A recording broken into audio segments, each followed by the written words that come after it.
जय हिंद दोस्तों। स्टेनोमेड इजी पर आपका स्वागत है। स्टार्ट करते हैं एक नया डिक्टेशन 90 वर्ड प्रति मिनट की स्पीड से। Ready, start. महामारी ने कई अर्थव्यवस्थाओं को बुरी तरह प्रभावित किया है। स्वास्थ्य के बुनियादी ढांचे के गंभीर रूप से चरमराने की अत्यधिक आशंका ने देशों को औद्योगिक और साथ ही सामाजिक स्तर पर विभिन्न उपायों को लागू करने के लिए प्रेरित किया है ताकि महामारी को नियंत्रित किया जा सके या विनाश को कम किया जा सके।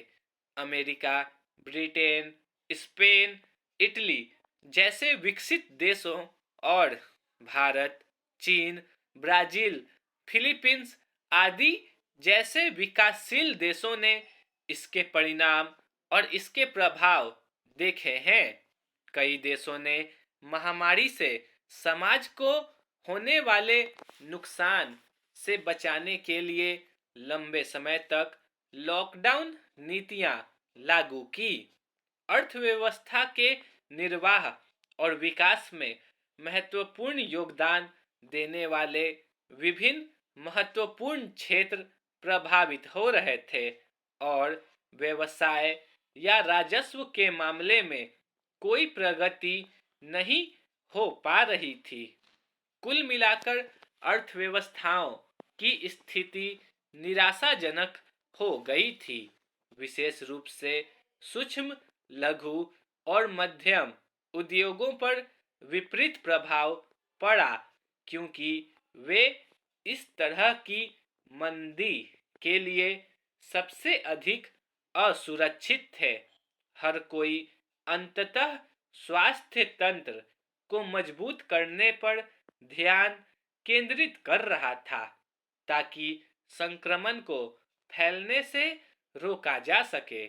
देश के सभी वित्तीय और आर्थिक संसाधनों को स्वास्थ्य और चिकित्सा क्षेत्र में काम करने वाले लोगों को सहायता प्रदान करने में लगाने पर ध्यान केंद्रित किया जा रहा था। इसके कारण आर्थिक क्षति का आकलन करना और अर्थव्यवस्थाओं के अस्तित्व के लिए प्रभावी कदम उठाना महत्वपूर्ण था। भारत दुनिया का दूसरी सबसे अधिक आबादी वाला देश है। यहाँ सीमित वित्तीय संसाधनों के साथ साथ अपर्याप्त चिकित्सा कार्रवाई की। संबंधित अधिकरणों ने पहली लहर के दौरान कार्रवाई की तैयारी शुरू कर दी। इस लहर के कारण लॉकडाउन किया गया था। यह वास्तव में आपदा की वृद्धि को नियंत्रित करने के लिए सबसे महत्वपूर्ण कदम था। देश की अर्थव्यवस्था और स्वास्थ्य के बीच संतुलन बनाने के उद्देश्य से लॉकडाउन का पहला चरण 24 मार्च 2020 को शुरू हुआ।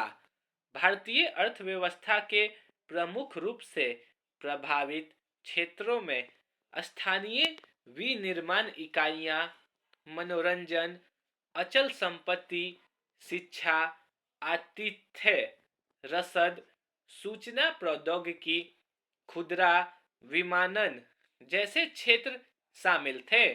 चूंकि सेवा उद्योग भारतीय सकल घरेलू उत्पाद में सबसे अधिक योगदान देता है, वर्तमान में सेवाओं की स्थिति आर्थिक विकास के पतन का कारण बन रही थी।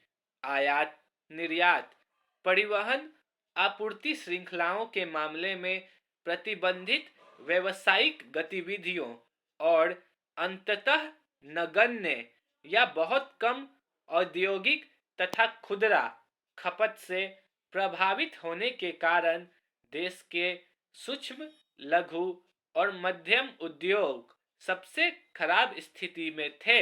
भारत में सूक्ष्म, लघु और मध्यम क्षेत्र सकल घरेलू उत्पाद में प्रमुख योगदानकर्ताओं में से एक है। यह क्षेत्र सेवा से संबंधित गतिविधियों के माध्यम से सकल घरेलू उत्पाद के एक चौथाई से अधिक और विनिर्माण गतिविधियों से सकल घरेलू उत्पाद के एक तिहाई से अधिक योगदान करता है। स्टॉप।